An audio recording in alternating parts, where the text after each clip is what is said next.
반갑습니다. 이 시간에 말씀을 드릴 내용은 하나님의 이성 성상에 관해서 말씀을 드리겠습니다. 근본적인 제목은 창조 원리에서 한 부분이 되겠습니다.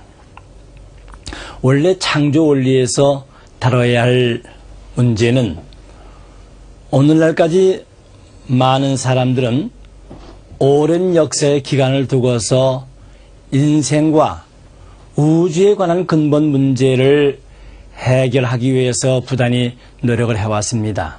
그러나 역사상에 그 누구도 이 문제에 대해서 답을 준 사람은 없었던 것입니다. 그 이유는 어디 있는가 하면은 이 인간과 우주 만물은 언젠가는 모르겠습니다만 되어진 결과인 존재물인 것입니다. 되어진 결과의 세계에서 그가 존재하게 된 원인을 이해하지 않은 이상 진정한 답은 얻을 수 없는 것입니다. 이제 창조 원리에서 다룰 문제는 이 인간과 우주가 애초에 어떻게 존재하게 되었는가 하는 근본 원인을 가지고서 다루게 되겠습니다.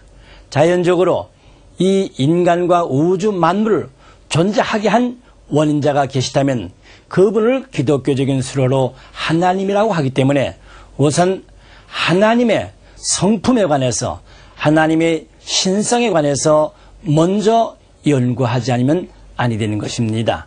그래서 하나님을 알고 났을 때 하나님이 이 우주 만물을 왜 창조하셨으며 인간과 우주의 관계라든가 인간에게는 어떠한 내용을 두고 창조하셨는가 하는 것을 이해하게 됨으로 인해서 인생과 우주에 관한 근본 문제의 답을 얻게 되는 것입니다. 이런 면에서 이 시간은 우선 하나님의 이성 성상이라는 하나님의 신성을 중심 삼고 말씀을 나눠볼까 하는 것입니다. 그러면은 이 보이지 아니하는 하나님에 관해서 우리가 이해를 하고 연구를 하려면은 하나님을 닮아난 이 사람과의 관계가 어떤 관계인가 하는 것을 먼저 알아봐야겠습니다. 여기서 말하는 이 사람은 오늘과 같이 타락한 우리 인간이 아니라 애초에 하나님이 원하신 대로 지음받아서 완성한 사람의 경우를 놓고 말하겠습니다.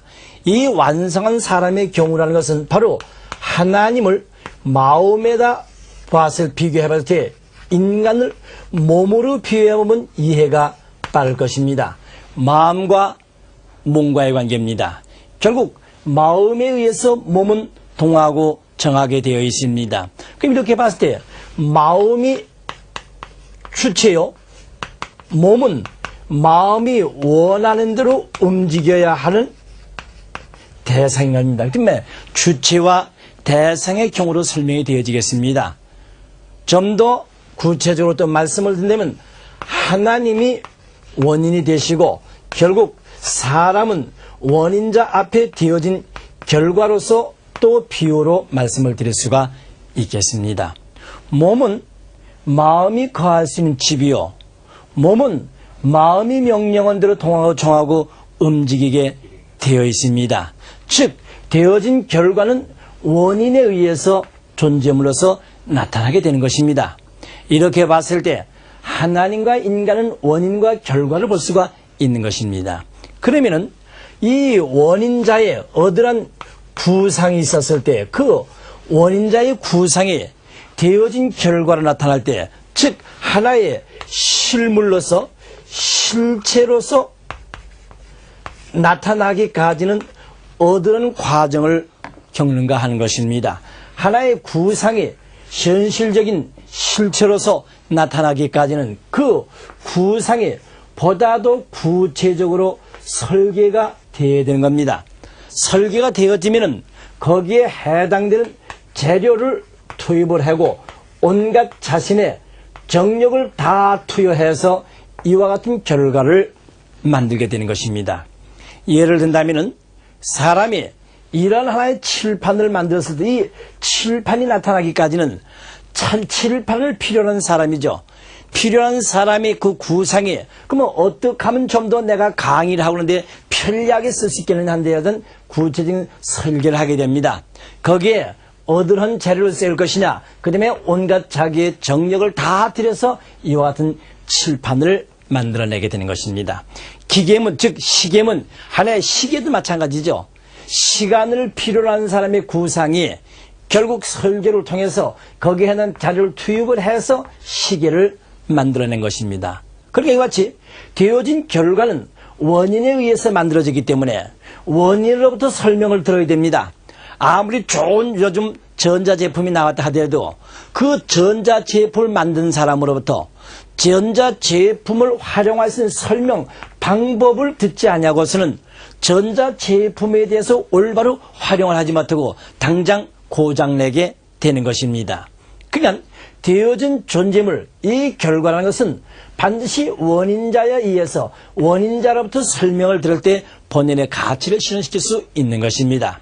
이렇게 봤을 때 이 사람이라는, 즉 인생에 관한 문제, 더 나아가선 이 삼라만상 우주에 관한 문제도 원인자이신 하나님을 알지 못하고서는 인생과 우주에 관한 올바른 답을 얻을 수가 없다는 것입니다.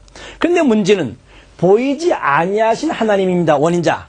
보이지 아니하신 원인자이신 하나님을 우리가 어떻게 알 수 있느냐 하는 문제점이 되겠습니다.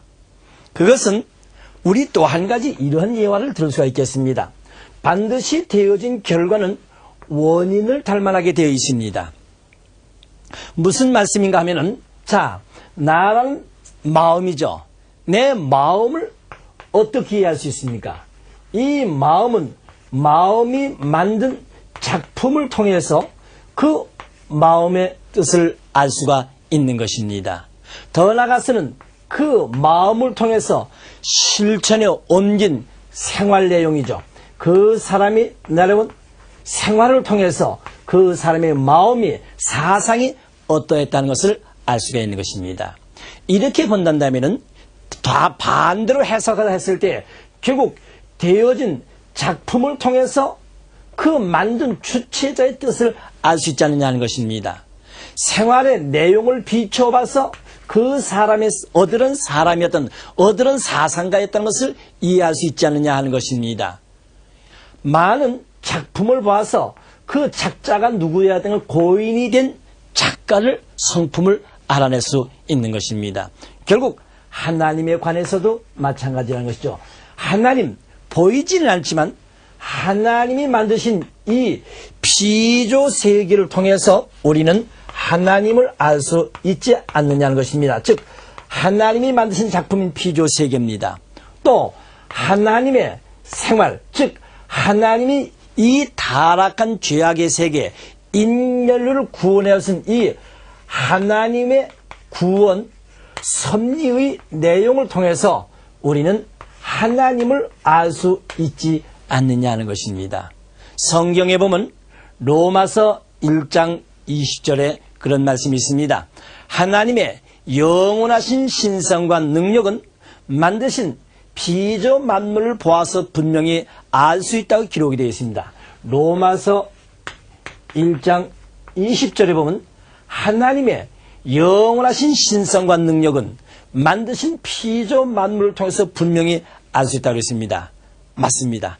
되어진 결과는 반드시 원인을 닮아나기 때문에 결과를 통해서 원인의 성품을 이해할 수 있다는 내용이 되는 것입니다.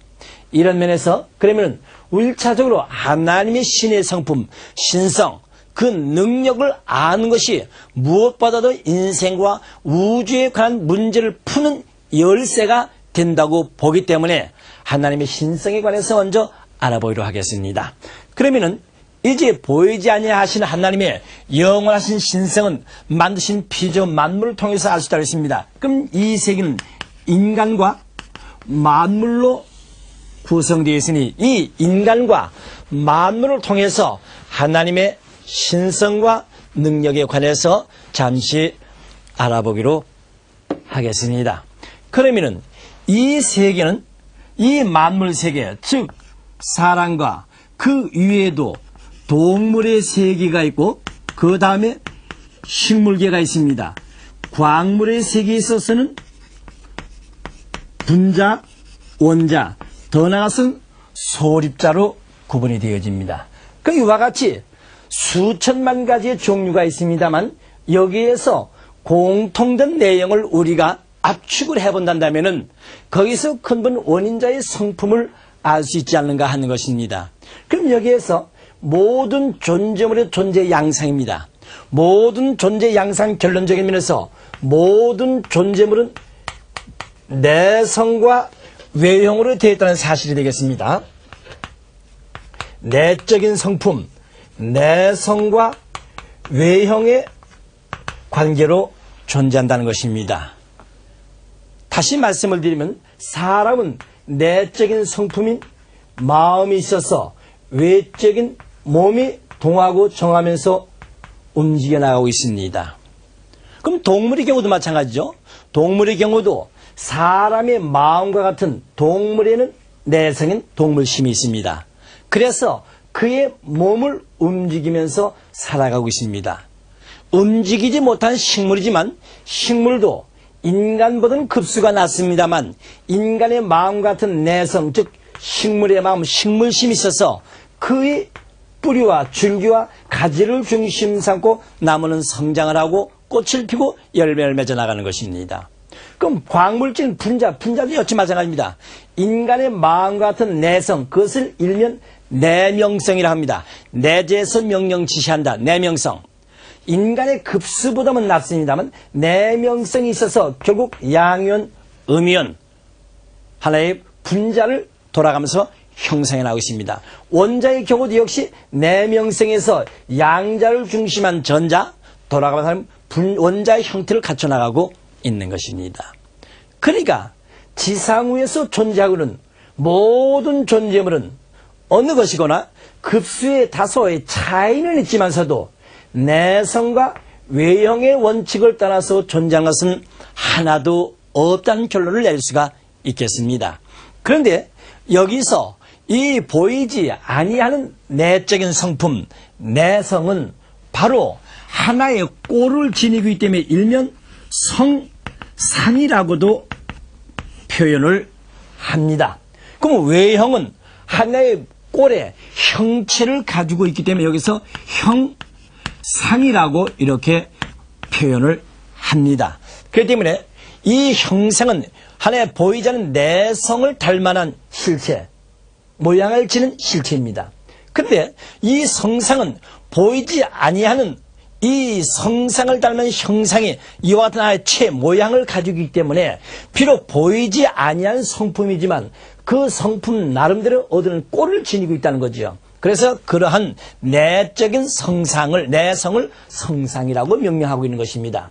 결국 모든 존재물과 같은 성상과 형상의 관계를 지니고 있다는 것이죠. 그런데 하나님이 인간을 지으신 것을 보면 창세기 1장 27절에 아주 구체적으로 말씀이 있습니다. 하나님은 사람을 지는데 자기 형상, 곧 하나님의 형상대로 사람을 지었다고 했습니다. 하나님의 형상대로 지음받은 인간, 그러니까 하나님을 닮아서 지음받은 인간은 성상과 형상을 지니고 있기 때문에 하나님 자체 내에도 성상과 형상의 내용이 있다 하는 결론을 내릴 수가 있겠습니다. 하나님은 자기 형상, 곧 하나님의 형상대로 사람을 지었다 했으니 결국 하나님의 성상을 닮아서 하나님의 형상을 닮아서 사람을 중심한 모든 피조 만물도 성상과 형상의 관계로 존재한다는 것이죠. 그럼 여기에서 하나님의 성상은 모든 피조물의 성상의 가장 근본된 뿌리되는 원인된 성상, 그래서 하나님의 성상은 본 성상이라고 명명하고 하나님의 형상은 모든 피조 만물의 형상의 가장 근본된 원인된 형상, 그래서 하나님의 형상은 본 성상이라고 명명을 합니다.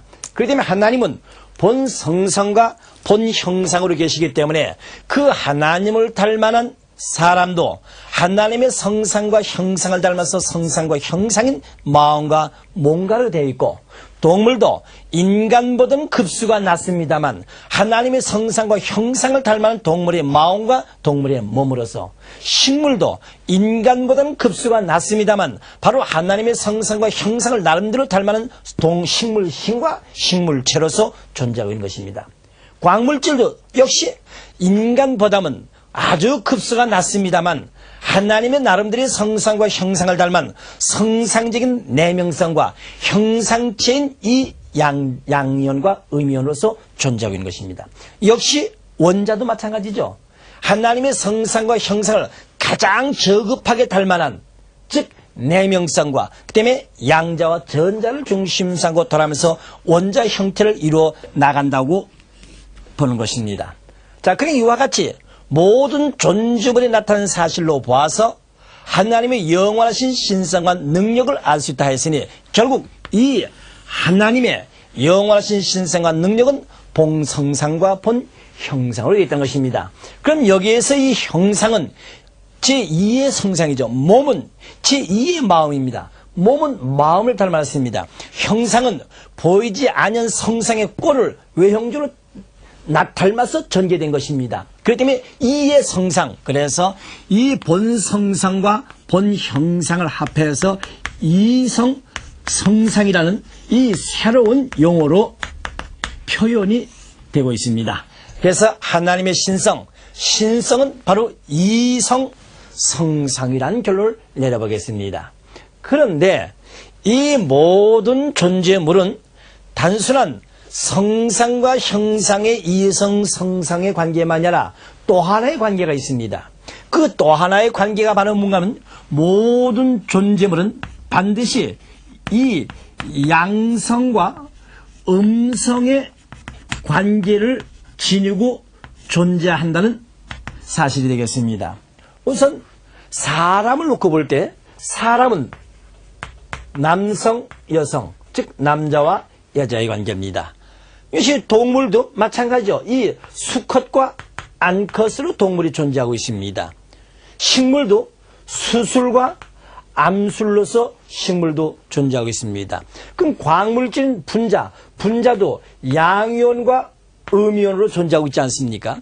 역시 분자도 양자와 전자로 존재한다고 말하고 있습니다. 자, 이와 같이 모든 존재는 존재 만물은 이와 같이 양성과 음성을 급수는 낮지만서도 나름대로 양성과 음성의 형태를 지니고 존재한다는 사실을 또 결론을 내려볼 수가 있겠습니다. 그렇다면 이 양성과 음성도 곧 하나님을 닮아난 인간이니까 하나님 자체에도 양성과 음성이 있다고 봐야 되죠.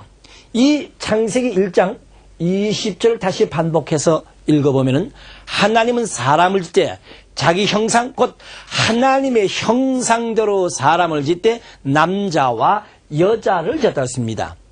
하나님의 형상대로 지었는데 남자와 여자를 지었으니까 이 양성은 바로 하나님의 양성을 닮아났으며 이 음성은 역시 하나님의 음성을 닮아났다고 보아야 되는 것입니다. 그럼 하나님의 양성은 모든 피조 만물의 양성에 근본된 원인된 양성이기 때문에 본 양성이라고 명명을 하고 이 음성은 모든 피조 세계의 음성의 근본적인 원인이 되기 때문에 본 음성이라고 보는 것입니다. 그래서 하나님에는 또 이와 같이 양성과 음성의 관계, 양성과 음성 성이 둔간 이성성상이죠. 역시 이성성상의 관계를 지니고 있습니다. 그런데 여기서 우리가 한 가지 매듭 짚고 넘어갈 것은 하나님의 양성과 음성의 이성성상은 바로 본 성상과 본 형상의 속성이다. 이런 말씀을 드릴 수가 있습니다. 그건 무슨 뜻인가 하면은 바로 여기에서 하나님의 성상은 하나님은 본 성상과 본 형상으로 계시다는 것을 말씀을 드렸습니다. 그래서 본 성상과 본 형상인데 이 속성으로서 또 본 양성과 본 음성의 관계를 지니고 계시다는 것입니다. 그렇기 때문에 하나님의 성상 가운데는 본 양성과 본 음성이 있고 또 양성상 형상에도 본 양성과 본 음성의 관계가 되어 있다는 것입니다. 그래서 양성과 음성의 이 이성 성상은 본 성상과 변 형상의 속성이라고 말씀을 드린 것입니다. 잘 이해가 안 가시죠? 그러면은 하나님을 닮아난 사람의 경우로 예화를 들어보겠습니다. 하나님의 이성 성상을 닮아난 그대로 닮아난 인간입니다. 그러면은 하나님의 본 성상과 형상을 닮은 인간의 성상과 형상의 경우는 마음과 몸의 경우로 설명이 되어집니다. 그런데 이 마음에도 양성적인 마음과 음성적인 마음이 있고 이 몸에도 양성적인 면과 음성적 면이 동시에 공존하고 있다는 뜻이 되겠습니다. 그 이해가 안 간다. 무슨 말이야? 그럼 여기에서 이 몸이죠. 형상인 몸을 중심 삼고 양성과 음성의 관계를 쉽게 말씀을 드려본다면은 결국 이 양성과 음성은 툭 튀어나오고 이와 같이 툭 튀어나온 것. 그런가 하면 들어간 것. 이게 양성과 음성입니다. 넓은 이마, 음성, 뾰족한 턱. 이거 음성입니다.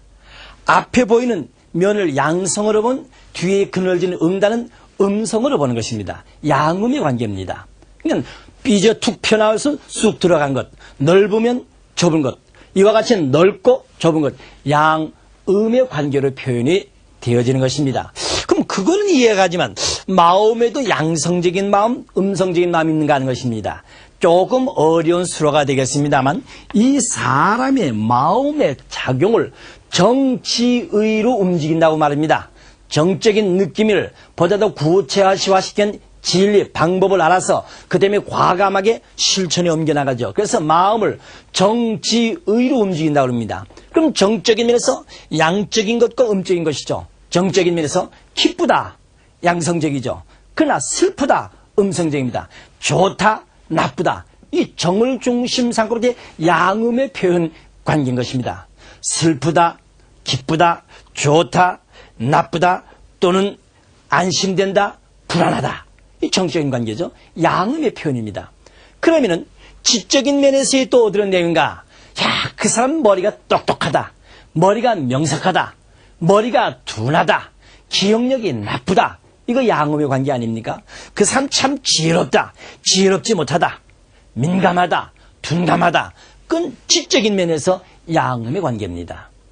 그 다음에 의적인 면에서 사람이 능동적이다. 수동적이다. 적극적이다. 소극적이다. 이거 양음의 표현이죠. 그러면 사람의 마음 좋다, 나쁘다, 기쁘다, 슬프다, 기억력이 좋다, 나쁘다, 적극적이다, 소극적이다. 이게 전부 다 양음의 상대적인 표현입니다. 같은 내용을 가지고 상대적 관계에서 표현이 나타나게 되는 것입니다. 자, 그렇기 때문에 이와 같이 이 사람을 중심 삼고 볼 때 마음에서도 양음의 관계, 역시 몸을 중심 삼고 양음의 관계, 그냥 하나님에게도 그렇다는 것이죠. 성경에 보면 하나님은 당신의 말씀 들어주시면 기뻐하시죠. 창세기 1장 4절에 보면 비조세계를 지으실 때 기쁨을 느끼시고자 1장 4절 이하에 보세요. 비조세계를 지으심을 단계적으로 마칠 적마다 보기에 좋았다, 해서 보기에 좋다고 하셨습니다. 그러니까 좋다, 기쁨을 위해서, 하나님은 기쁨을 위해서 비조세계를 지으셨죠. 그런데 선악과를 따먹지 말라는 말씀을 주신 것을 인간 조상 아담 에와가 불신하고 선악과를 따먹었습니다. 창세기 6장 6절에 보면 하나님은 인간을 지으신 것을 후회하셨어요. 탄식하셨습니다. 양음의 관계에서 표현이 되어진 것이죠. 양성과 음성의 관계에서입니다. 자, 이런 면에서 결국 하나님은 이와 같이 양성과 음성의 이성, 성상을 속성으로 가지고 계신 본성성과 본형상의 이성, 성상의 주체로 계신 하나님이라는 결론을 내릴 수가 있습니다. 하나님이 원인이시오. 모든 피조만물은 대상, 주체와 대상인 것입니다.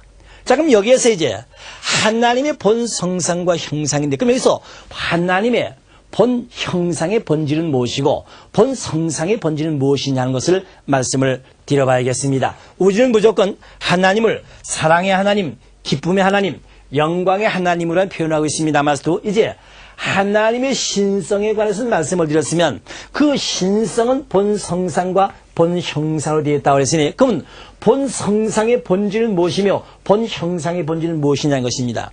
이해를 돕기 위해서 사람의 경우를 놓고 보기로 했습니다. 우선 이 몸이죠. 몸에 구성된 요소는 바로 뭡니까? 몸은 에너지, 힘이죠.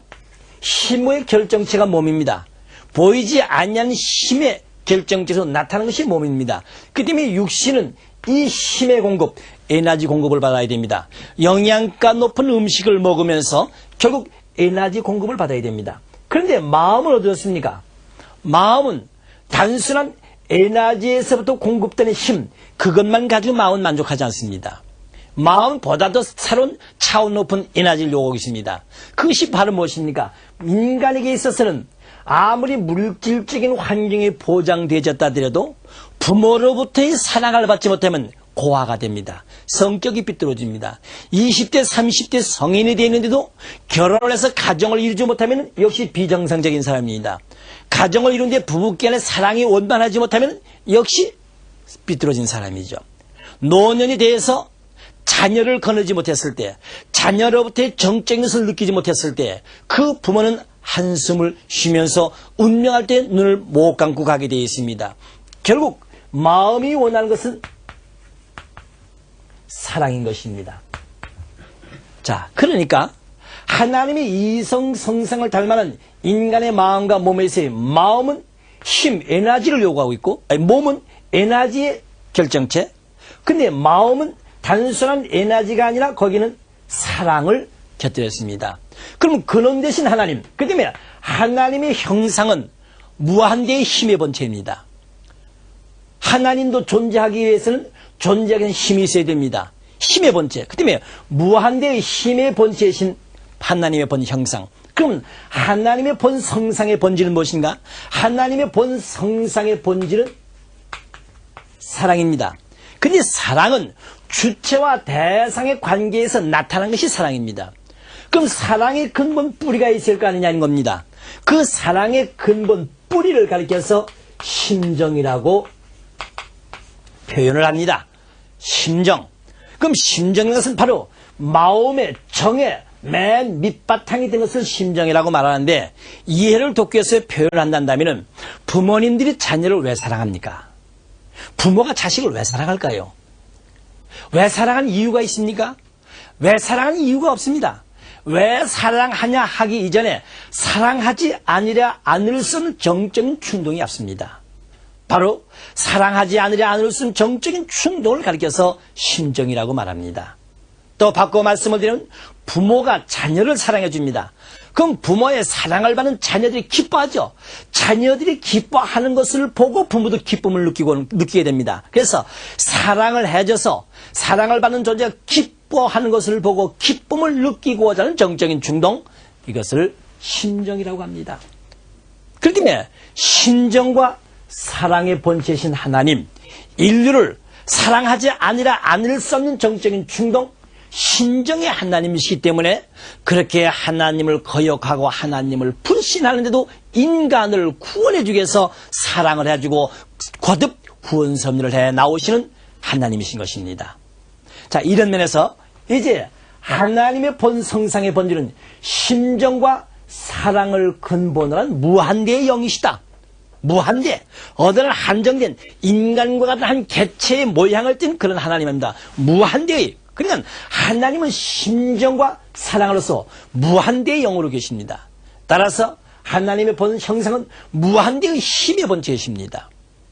이런 하나님이시기 때문에 하나님으로부터 지음을 받은 모든 사람으로부터 동물, 식물, 광물에 이르기까지 모든 만물은 하나님의 사랑에 의해서 진실된 생존의 뜻을 느끼며 보람되게 살아가고 있는 것입니다. 사람만이 사랑을 그리워한 것 아닙니다. 동물들도 보세요.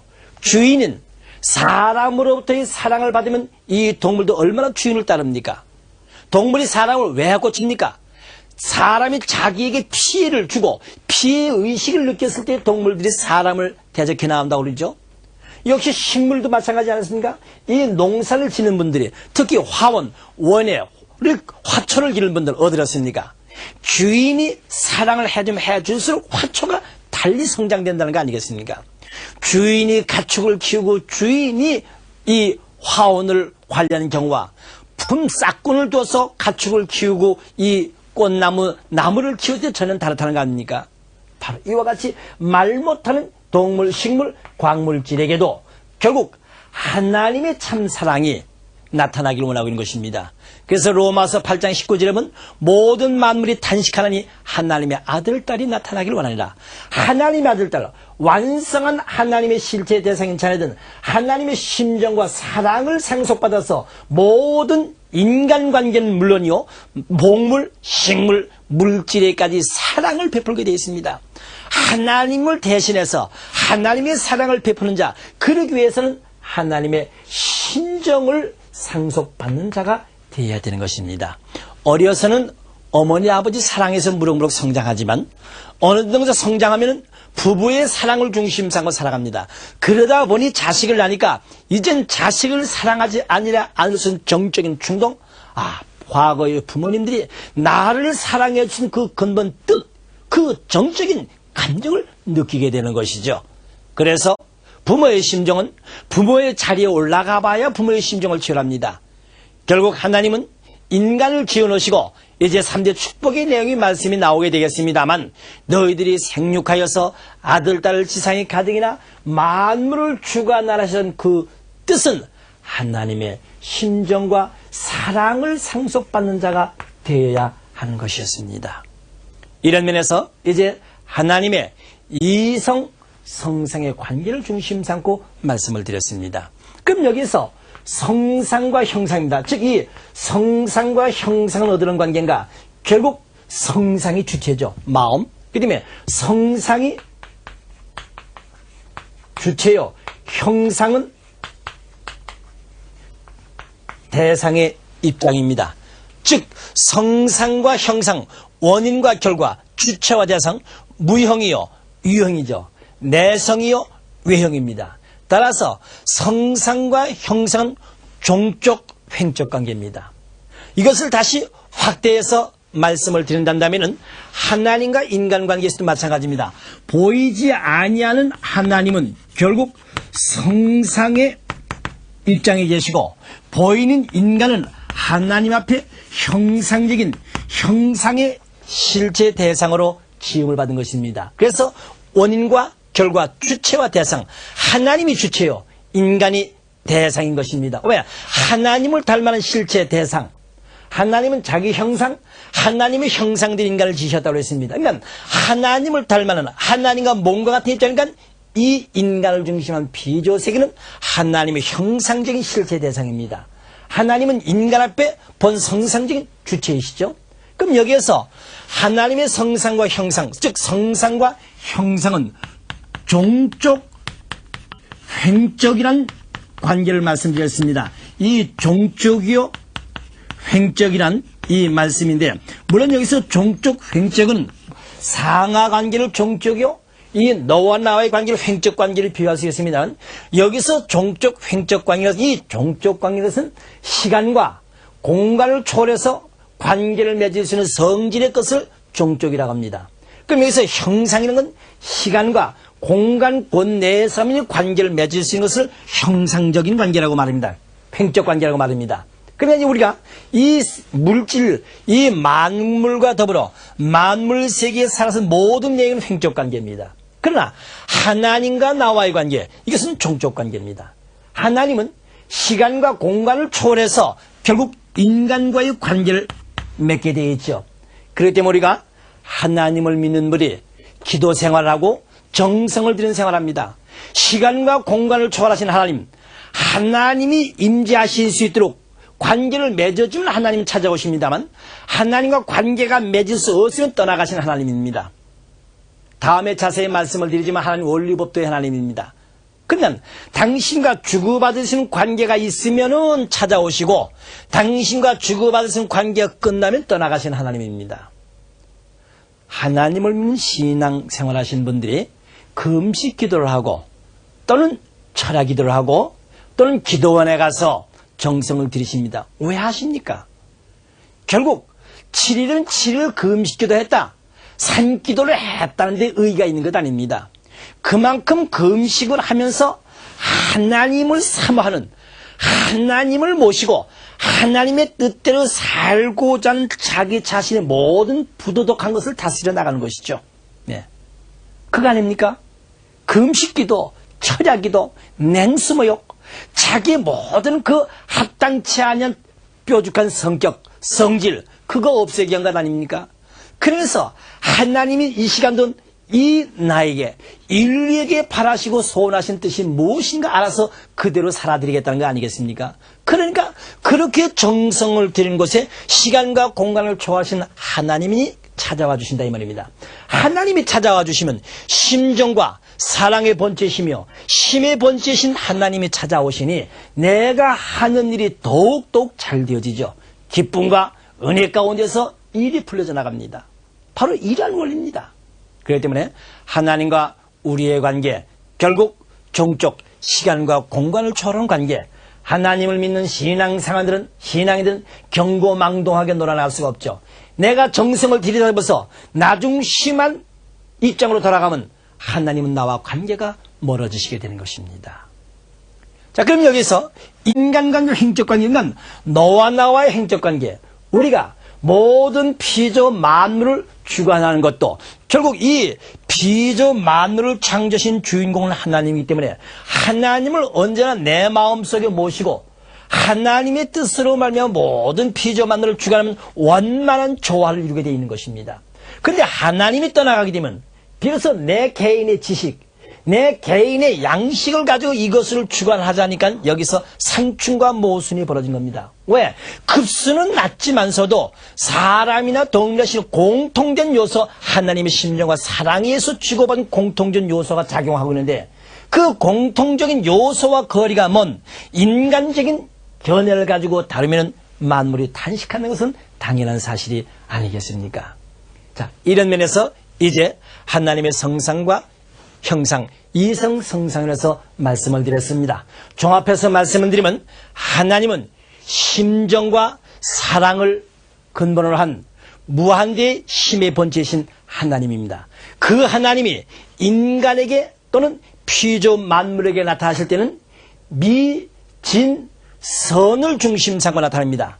인간의 마음이 결국 정지의 작용을 한다는데 그 정지의 작용이 육신을 중심 삼은 미진선으로 나타난다고 합니다. 좀 어려운 얘기지만 잠시 말씀을 드려야겠군요.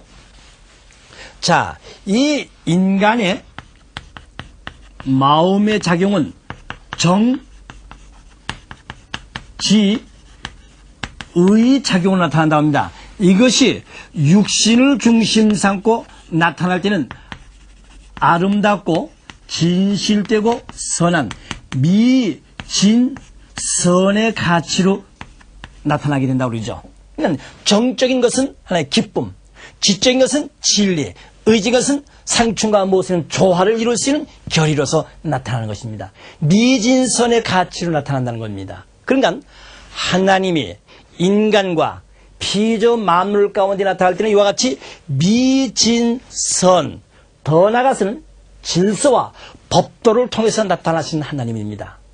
질서와 법도, 무계획적으로 아무데나 나타나시는 하나님이 아니죠. 성서에 볼 것 같으면 바로 요한복음 3장 16절에 하나님이 세상을 이처럼 사랑하사 독생자를 주셨으니 누구든지 믿으면 멸망치 않고 영생을 얻으라. 믿는 자, 하나님 믿음이란 법칙을 통해서 구원해 주시지 믿지 않는 자는 구원하지 아니하십니다. 하나님은 질서와 법도, 법칙을 통해서 나타나시는 하나님입니다. 자, 그렇기 때문에 하나님은 바로 이와 같이 심정과 사랑과 힘의 무한대의 본체로 계신 하나님은 미진선과 그리고 질서와 법도를 통해서 나타나신 하나님인데 그 하나님은 본 성상과 본 형상의 통일적 주체입니다. 동시에 양성과 음성은 중하죠. 양성과 음성이 중하적 주체로서 결국 영원 불변 절대자 창조주신 하나님인 것입니다. 이렇게 우리는 하나님에 대한 정의를 내리고 봤을 때 하나님을 중심 삼고 살아갈 이 피조 세계의 모든 원칙을 새롭게 정립하게 되는 것입니다. 그럼 이제 하나님의 이성 성상에 관해서 말씀을 드렸기 때문에 다음에는 그 하나님의 이 성상과 피조 세계와의 관계를 놓고 말씀을 드렸습니다. 하나님과 피조 세계와의 관계를 말씀을 드려보기로 하겠습니다. 자, 하나님은 이성 성상으로 계신다는 것을 말씀을 드렸습니다. 그럼 이성 성상으로 계신 하나님께서 오늘 우리가 사는 이 세계에 인간과 만물을 창조하셨습니다. 그럼 여기에서 하나님은 보이지 아니하시는 하나님, 무형의 하나님입니다. 하나님이 지으신 이 피조 세계를 볼 수 있는 유형의 세계인데 또 사실은 보이지 아니하는 무형적인 요소도 있습니다. 즉 사람의 마음 또는 이 자연 법칙을 놓고 볼 때 보이지 않는 것, 이 전파라든가 전자차기라든가 얼마든지 있죠. 보이지 아니하는 것. 그 다음에 보이는 것 맞냐냐? 보이지 아니하는데 그것이 나타나는 것으로 봐서는 작용하는 것은 존재해서 무형, 유형 또는 무형의 실체라고 합니다. 하나님은 무형으로 계신데 유형 또는 무형의 실체로서 피조세계를 지셨습니다. 당연히 하나님이 원인자이시니까 하나님이 주체이시고 하나님으로부터 지음받은 이 피조세계가 대상의 세계가 되겠습니다. 그러면 이와 같이 하나님의 이성성상, 이성상 곧 성상과 형상, 더 나아가서는 속성으로 양성과 음성을 지니고 있다는 걸 말씀을 드렸습니다. 그럼 이와 같은 이성성상에서 하나님께서는 피조세계를 창조해 나가셨는데 무계획적으로 무질서하게 창조하신 게 아니라는 거죠. 하나님이 지으신 이 우주 만물을 놓고 보세요. 얼마나 질서 정연하게 만들어졌습니까? 이 사람이 기계가 아니지만서도 어느 기계보다 가장 더 정밀하게 되어 있지 않습니까? 예. 결국 하나님이 만드신 이 모든 피조 만물은 우연의 법칙이 되는 것 하나도 없습니다. 구체적인 인간은 상상할 수 없는 더 이상 치밀한 계획, 설계에 의해서 만들어졌다는 것을 알 수 있습니다. 결국 하나님이 피조세계를 창조하심에 있어서는 반드시 일정한 원리에 의해서 창조 원리에 의해서 결국 인간도 만드셨고 만물도 창조하셨다고 볼 수가 있습니다. 그런데 하나님은 한 분인데 여기는 수천만 가지로 나타났죠. 그 때문에 수천만 가지로 펼쳐졌으니까 즉 전개됐다고 봅니다. 한 분인 하나님이 하나님을 닮아서 수천만 가지로 나타나게 했으니까 펼쳐졌죠. 전개됐습니다. 근데 전개되는데 하나님은 당신을 닮아서 전개한 인물. 근데 어느 정도로 완전히 하나님을 닮아서 창세기 1장 하나님이 자기 형상 곧 하나님의 형상대로 하나님을 거의 구체적으로 닮아는 형상적인 실체 대상으로 인간을 지셨습니다. 그 만물도 하나님이 지셨는데 인간보다는 급수가 낮습니다. 그래서 바꾸어서 이것은 닮아나기는 닮아났지만 닮아났는지 안 닮아났는지 잘 모르기 때문에 역시 상징적인 실체 대상 이렇게 표현하죠. 상징적으로 닮아난 것은 만물이요. 하나님을 거의 같은 모습 형상적으로 닮아난 것은 인간이라고 보는 것입니다.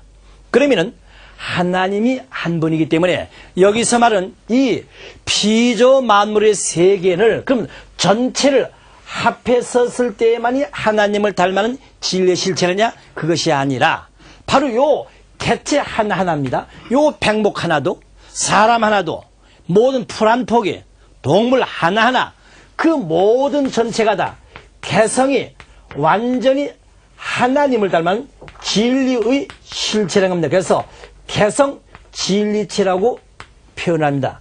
여기서 개성 진리체는 무슨 뜻인가? 바로 하나님의 이성성상, 본성상과 본형상, 본양성과 음성, 본양성 음성의 속성을 지으신 하나님의 이성성상을 닮아난 존재입니다.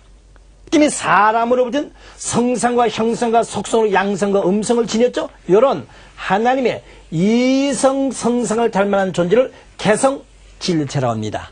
이 만물들도 인간보다는 급수가 낮지만 역시 사람과 같은 성상과 형상, 양성과 음성의 속성의 관계를 지니고 있죠.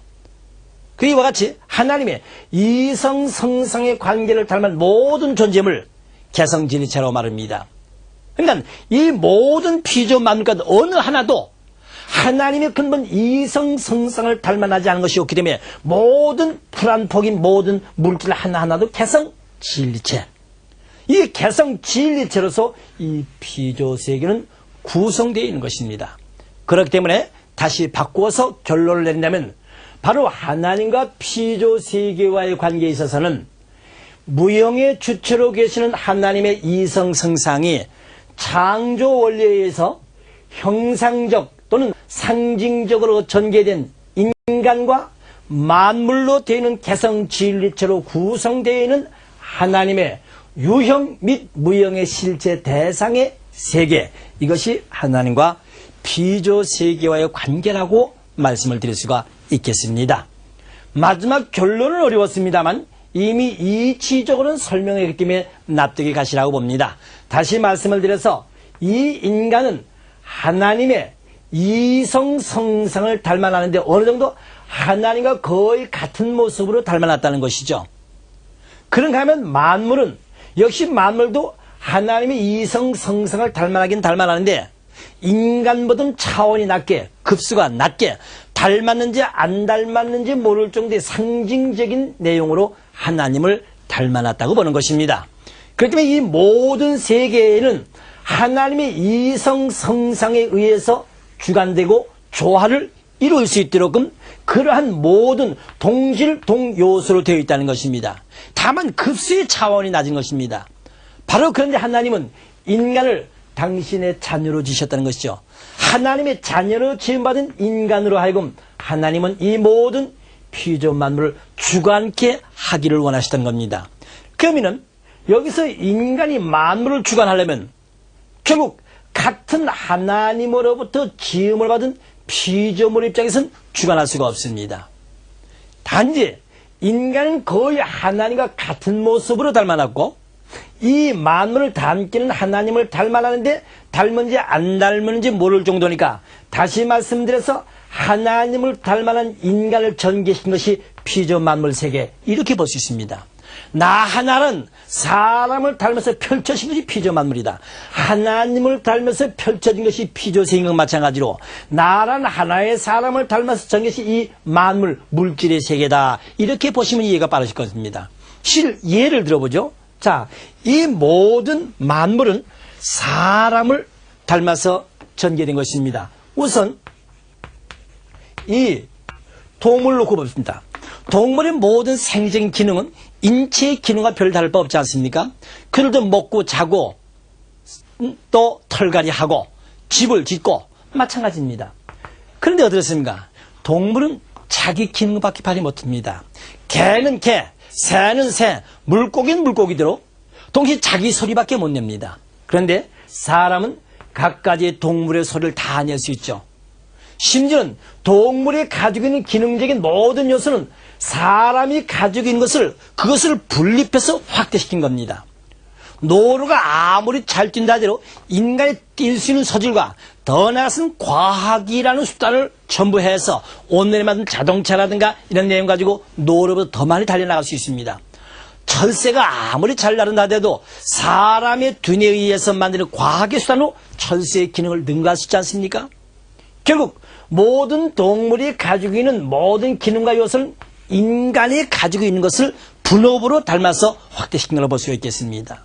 그 다음에 식물의 경우 어떻습니까? 식물도 마찬가지지 않습니까? 뿌리와 줄기와 잎사귀는 인간의 심장, 위장과 심장과 폐장의 기능을 닮아서 작용하고 있지 않습니까? 그 다음에 광물질이죠. 이 광물세계는 사람이 죽으면 흙과 물과 공기로 광물, 이 광물의 물질로 되어 있지 않습니까? 그 다음에 오늘 우리가 살고 있는 이 지구를 한번 보기로 하겠습니다. 이 지구, 이 표면은 초목, 머리털과 솜털과 같이 초목이 우거져 있습니다. 이 지각이다, 땅껍질, 지각은 인간의 살가죽을 닮아난 겁니다. 지층은 인간의 근육을 닮아난 것이죠. 그 다음에 지층성은 지하수가 흐르는데 그건 인간의 혈관입니다. 그 다음에 지하수 속에 더 들어가면 암층이 있고 암층성인 용암이 흐른다고 합니다. 결국 뼈가 있고 뼛속에 골수가 있지 않습니까? 골수가 바깥으로 나온 골수염 환자, 관절염 환자, 비정상적입니다. 그 암층성에 있는 용암이 폭발되면 지진, 화산 폭발, 난리가 벌어지지 않습니까? 지구의 바다의 물이, 이 물이 75%, 인체의 수분이 75%라고 그러지요. 결국 이와 같이 사람을 닮아서 전개시 피조 만물입니다. 그러니까 모든 피조 만물은 사람의 부속품, 환자가 병이 났을 때 결국 과학의술에서 또는 원시적인 채집 방법은 이 한의 방법에 의해서 먹고 나면 병 나는 거 아닙니까? 이런 면에서 결국 사람은 나 하나는 존재로서만 끝나는 것이 아니라 오히려는 하나님의 심정과 사랑을 상속받아서 인간관계에서는 물론 아래는 동물과 식물, 과학물질을 사랑으로 품어주시는 주인의 입장에 쓰지 않으면 안 된다는 겁니다. 로마서 8장 19절에 모든 만물이 단식 하나니 하나님의 아들딸이 나타날 고대하니라.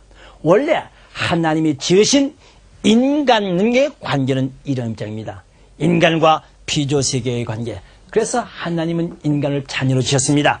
하나님이 인간을 지으신 그 기쁨을 느끼시는데 그 기쁨은 당신만의 기쁨이 아니라 인간을 사랑해 주셔서 사랑을 받는 인간이 기뻐하는 것을 보고 기쁨을 느끼시고자 하신 하나님이기 때문에 인간의 기쁨이 곧 하나님의 기쁨인 것입니다. 인간의 행복이 곧 하나님의 평화와 기쁨으로 느끼시게 되어 있는 것이죠.